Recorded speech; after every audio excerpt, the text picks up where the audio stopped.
Hey there, YouTube. Welcome back to the channel. So this one's going to be short and sweet. There's not a lot to it. It's very straightforward. So the title pretty much covers it. PSA kind of acknowledged what we kind of expected for those of us that kind of looked at the result of the price increases and everything. I suspected that there was room for that price increase to have been potentially a lot higher, and I didn't think it was going to necessarily dissuade enough people from submitting cards in to prevent it from being a deluge. And it ended up being just that. So short and sweet.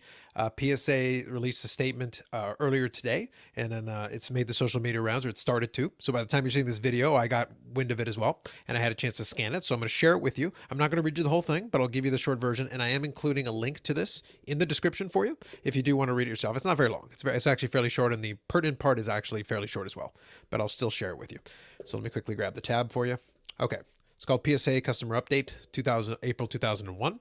So from today, hello PSA customers. Since the last update, the momentum behind the hobby has only accelerated. In fact, our Collectors Universe president, Joe Orlando, recently shared the reality of a recent surge of submissions to PSA. And in that one, Joe Orlando basically stated that they were getting the equivalent of 500,000 cards per business week. So they were absolutely getting slammed. And PSA, to be clear, probably has the most capacity out of any of them, and they've also added more facility space recently, which they've also recently announced. Bottom line, though, they have plenty of capacity to send cards out, but the amount of cards are coming in are in such ridiculous volumes to the tune of 500,000 cards a week that, think in a 4-week month, that's 2 million cards. Well, we can talk about junk slab era and all that. That'll be a different video, different conversation, and we'll definitely talk more about this on the live stream on Friday on the channel. There'll be a live stream on Friday for sure, and there'll be a live stream on Sunday. So we'll get 2 cracks at this one, but we'll definitely start with this on Friday. But the bottom line is that wasn't going to slow things down. There was plenty to talk about, and plenty of volume was getting sent in, and I'm going to zoom in a little bit more just to make it a little easier to read. But the bottom line is, even with price increases, even with all of that, it wasn't going to be enough to dissuade people. And some people were going to try to get in under the price increase. And, even after the price increase, there were going to be submissions. And trust me, it wasn't going to slow people down. And it obviously hasn't. So quickly, I'll go here.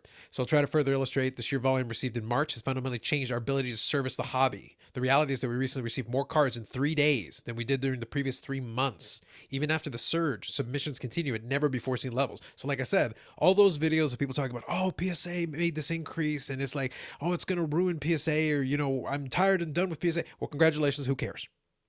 I can't be any more blunt about this. Try to use somebody else, try to use HGA, try to use BGS, I saw a couple of videos where they tried to pump up SGC, who's already had the problem where they had a surge and they ended up with their own backlog. Now all of a sudden they don't have a backlog anymore because people stopped submitting. That's why they lost the backlog.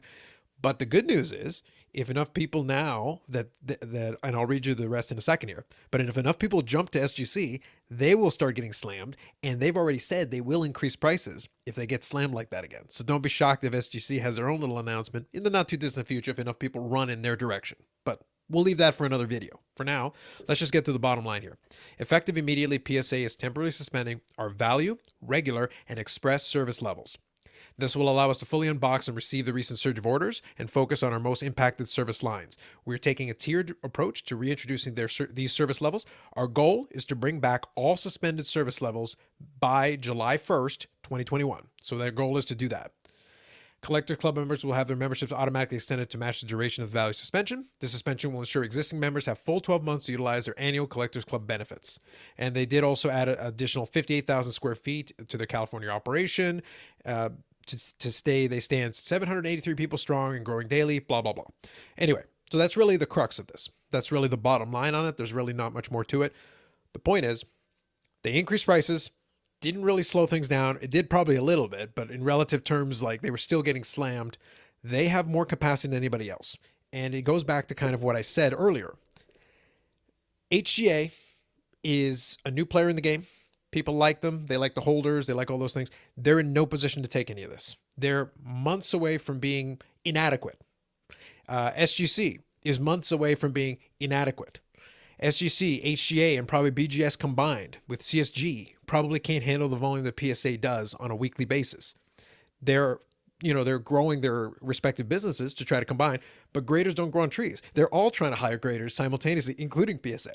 So it's one of those things where it's just kind of funny that I listen to a lot of these conversations, and not some of it is folks that just want to throw stuff out there. They're very emotional and reactionary, but they're misinformed. The reality, and I'm not giving PSA a pass, by the way, but the truth is, they have more business than they can handle. They're not concerned about, quote unquote, losing your business when they've got millions of cards in backlog.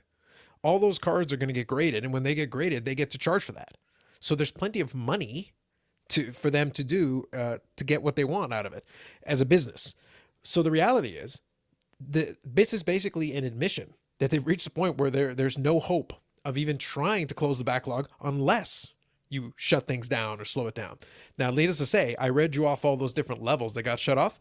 That does not include the Super Express and walkthrough service. So if you want to pay $300 a card, $600 a card, or potentially more per card, then yes, you can still submit. So the point is, your Jordan rookies still going to get submitted. Your Gretzky rookies are still going to get submitted. Your Honus Wagner cards, if for some reason you have a T206 Honus Wagner, still going to get submitted. So those high value cards are still getting submitted.